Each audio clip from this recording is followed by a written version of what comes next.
سلام دوستان، امروز اومدیم با یه ویدیو دیگه چالش آف کلن یا همون چالشه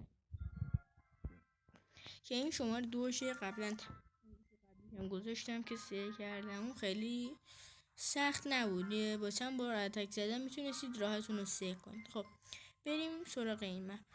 یه دونه اینجا بالا میذاریم که برد اینجا نابود کنه و حواس برد تکسنگ رو نابود کنه، پرت کنه.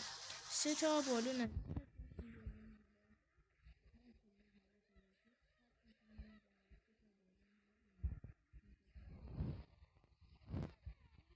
رسیدم و این اسکلتون اینجا و 2 تا اینجا میندازیم تا حواس این یکم پرت بشه و بالونای ما برن سراغ این یکی مستقیم. خب حالا ما میریم برای مپ نابود شه. بله نابود شه. حالا ما یه دونه این ور مپ مونده که اونم میتونیم با چند تا از اینا نابود کنیم.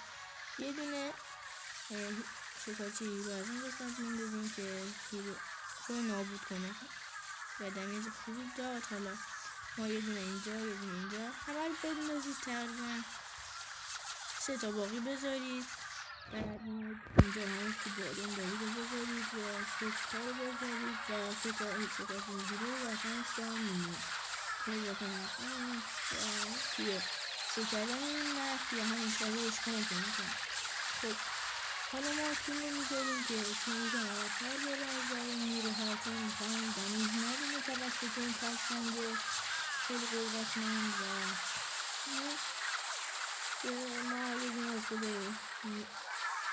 سم انداختیم اینجا تا سرعت حرکت به سمت تانهالمون بره بالا. همینطور که این ما الان داریم میریم به سمت تانهال. البته اگه تله اسکیفی نباشه و حواس چیزمون پرت نکنه. بله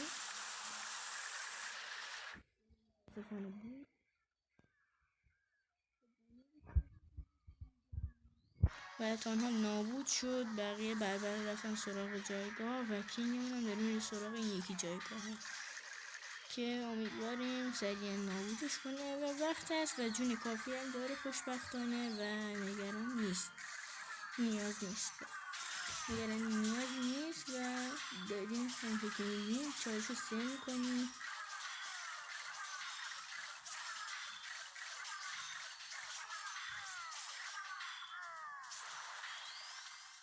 خب دوستان، از ویدیو امروز که تونستیم این مپرم به خوشبختی سه کنیم. این مپش واقعا سخت‌تر از قبلی بود، من خیلی تلاش کردم به نحوهای دیگه و همینطور که میبینید هرچی هم که داشتم داد.